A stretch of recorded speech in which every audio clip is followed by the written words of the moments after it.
verse 14 to 17. Matthew 8, 14 to 17. The Bible tells us that when Jesus entered into the house of Peter's in-law, the first thing he did was he healed the mother-in-law. And then people began to come into that house. As long as Jesus was in that house, everyone who came in got a miracle. He stayed just one night. But during that one period when he was in that house, it became a miracle center. Miracle is linked to divine accommodation. In the house of Obed-Edom, that you know the story very well. In 2 Samuel chapter 6, from verse 9 to 12. 2 Samuel chapter 6, from verse 9 to 12. The Ark of the Covenant, representing the presence of God, was in the house of Obed-Edom for 3 months. Within those 3 months,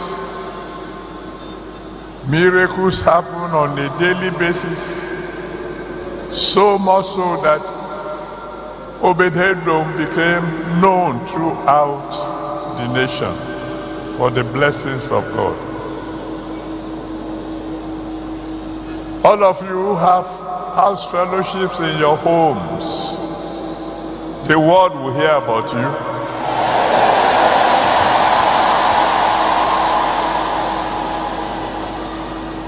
In 1 Kings chapter 17, from verse 8 to 24. 1 Kings chapter 17, from verse 8 to 24.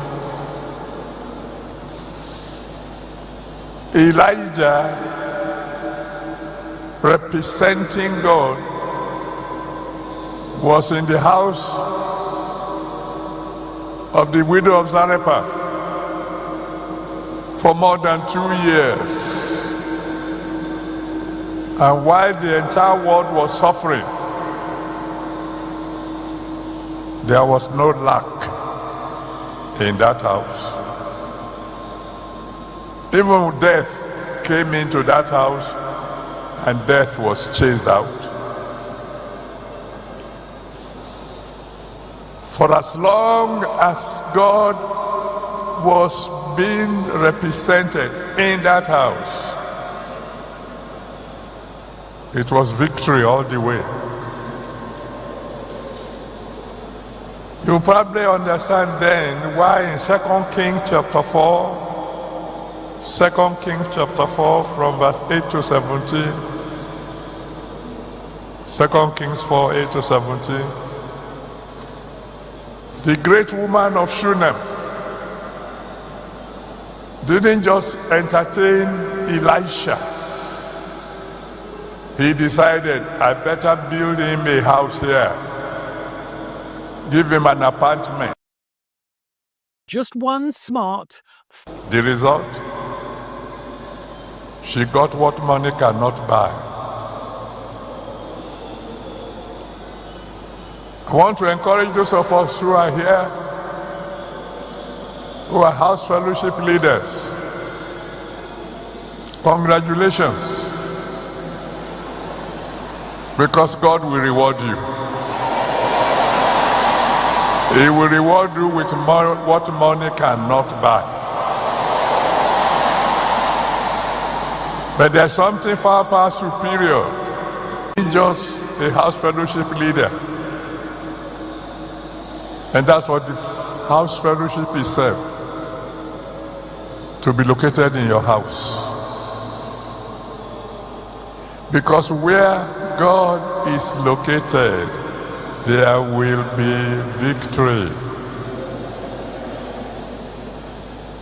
Psalm 91 verse 1 says,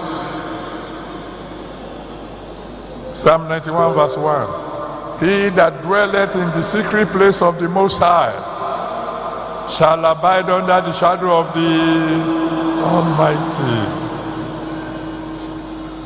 Invite God into your home. Let him be there permanently. And he will cover you in his shadow. Psalm 23 verse 6, Psalm 23 verse 6, David said, surely goodness and mercy shall follow who? I can't hear you now. For how long? And what will I do? Now you can see the link. If God and I are dwelling together on a permanent basis, surely goodness and mercy shall follow me.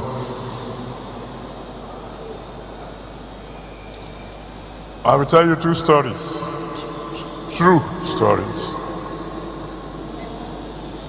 One here in Nigeria, another one in America. Some years ago, there was an oil leakage somewhere in Lagos that led to big fire outbreak. It consumed all the houses in that section, except one. All the houses around about got burnt. One house stood. And when they went to check, what can this house be? What's special about it? They saw a notice in the front of the house. The House Fellowship of Redeemed Christian Church of God meets here. Fire saw the notice and fire fell.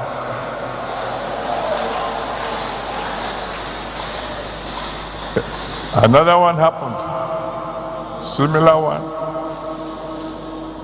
There was this hurricane somewhere coming to America.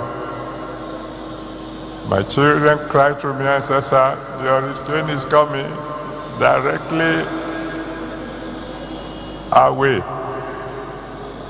And your children are many here. So I prayed. And my God intervened.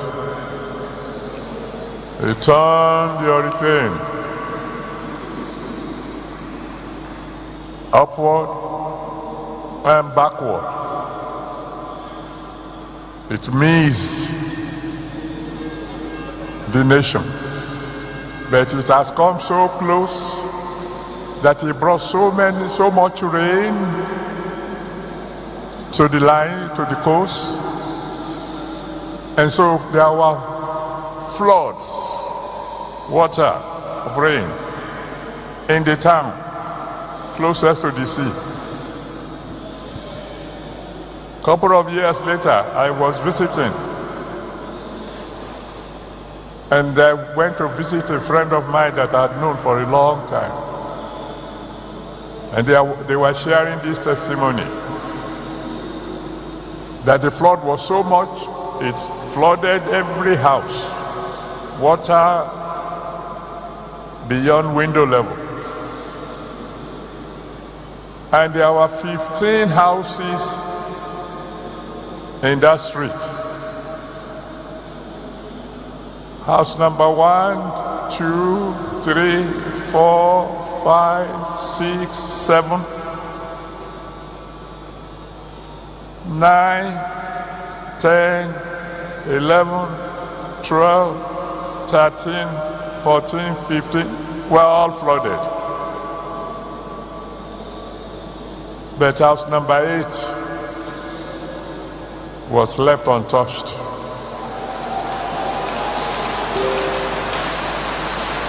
And what's the only thing peculiar about that house? The house fellowship of the Redeemed Christian Church of God meets here.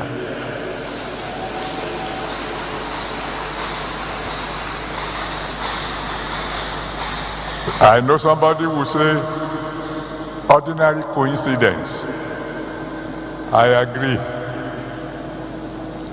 My prayer is, God, that kind of good coincidence, and let them happen to me.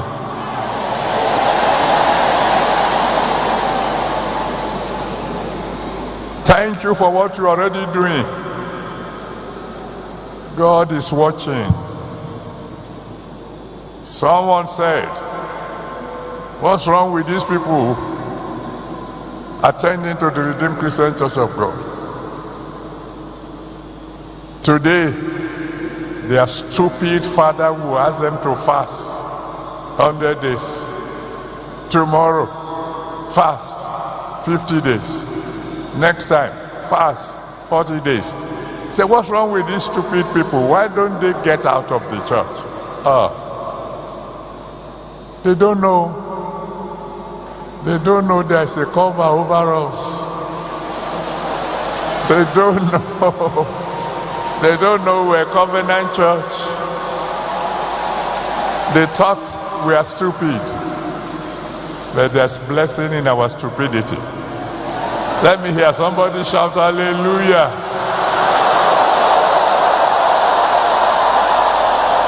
To pray a very special prayer tonight. And it's simple. Father, abide with me. Never leave me alone. And I will continue to serve you. Open your mouth and try.